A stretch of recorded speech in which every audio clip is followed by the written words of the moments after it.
You're looking for a seat cushion that's thick and kind of on the firm side, not super firm. It's soft, but it's somewhat on the firm side.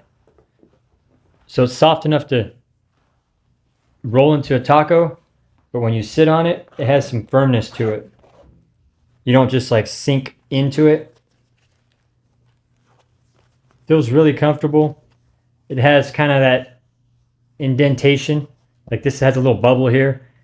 An indentation here for your legs. The handle is on the side. There's one handle on this side, no handle on this side.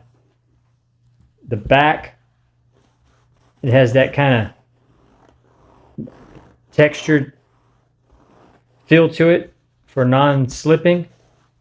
Feels really comfortable. Like I said, it's soft, but it's not like pillow soft. So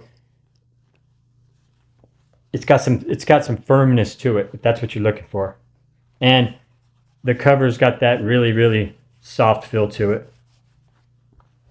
I don't know what this is called, but I like how it changes kind of color when you do that. You wipe it down and it goes a little bit gray and then it goes black, that kind of thing. Whatever that is. Anyways, you have yourself a great day.